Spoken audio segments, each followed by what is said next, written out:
आइए जानते हैं आज पारस पत्थर के बारे में। आप सभी ने पारस पत्थर के बारे में सुना ही होगा। पारस पत्थर एक ऐसा पत्थर है जिसके स्पर्श से लोहे की वस्तु क्षण भर में सोने में बदल जाती है। पारस पत्थर का जिक्र पौराणिक ग्रंथों और लोक कथाओं में भी मिलता है। पारस पत्थर के संबंध में अनेकों किस्से एवं कहानियाँ समाज में प्रचलित हैं। कई लोग यह दावा भी करते हैं कि उन्होंने पारस पत्थर को देखा है। पारस पत्थर की प्रसिद्धि और लोगों में इसके होने को लेकर इतना विश्वास है कि भारत में कई ऐसे स्थान हैं जो पारस के नाम से जाने जाते हैं। कुछ लोगों के आज भी पारस नाम होते हैं। टिटहरी पक्षी जानते हैं पारस पत्थर के बारे में। कुछ लोगों का मानना है कि टिटहरी पक्षी के अंडे बहुत कठोर होते हैं। बाकी पक्षियों की तरह उससे बच्चे बाहर नहीं निकलते। अपने बच्चों को बाहर निकालने के लिए टिटहरी पक्षी पारस पत्थर की खोज करती है और अपने अंडों को इसी पारस पत्थर से फोड़कर अपने बच्चे को बाहर लाती है। पारस पत्थर से जुड़ी कहानियाँ। शास्त्रों की कहानियाँ बताती है कि हिमालय के जंगलों में बड़ी आसानी से पारस का पत्थर मिल जाता है। बस कोई व्यक्ति उनकी पहचान करना जानता हो। कहानियों के अंदर जिक्र आता है कि कई संत पारस पत्थर खोज कर लाते थे और अपने भक्तों को दे देते थे। यह पारस पत्थर हिमालय के आसपास ही पाए जाते हैं। हिमालय के साधु संत जानते हैं कि पारस पत्थर को कैसे ढूंढा जाए। ऐसा भी कहा जाता है कि प्राचीन भारतीय रसायनचार्य नागार्जुन ने पारस को सोने में बदलने के लिए तरकीब विकसित की थी। उन्होंने ही पारस पत्थर बनाया था। हालांकि झारखंड के गिरिडीह इलाके के पारसनाथ जंगल में आज भी लोग पारस मणि की खोज करते रहते हैं। रायसेन के किले में मौजूद है पारस पत्थर। भोपाल के पास एक किला है। ये किला भोपाल से 50 किलोमीटर दूर एक पहाड़ी की चोटी पर बना हुआ है।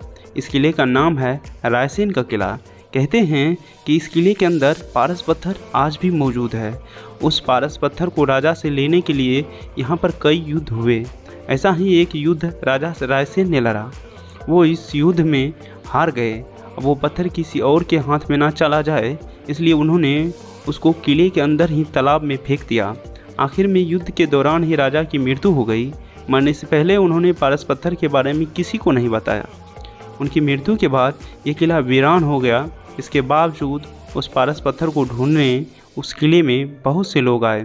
ऐसा भी कहा जाता है कि जो भी किले में पत्थर को ढूंढने जाता है उसका मानसिक संतुलन बिगड़ जाता है। इसके पीछे का कारण बताया गया क्योंकि उस पत्थर की रखवाली जिन्न करते हैं।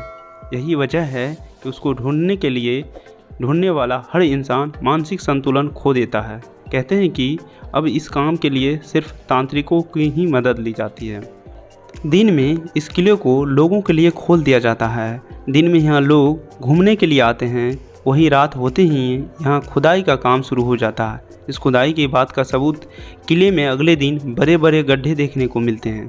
फिलहाल यहाँ पारस पत्थर और जिन के बारे में अभी तक कोई सबूत नहीं मिला है। पुरातत्व विभाग अभी भी इस मामले में खोज कर रहा है। आज तक इस रहस्य को कोई नहीं जान पाया और जिसने भी जाना वह इस दुनिया में नहीं है।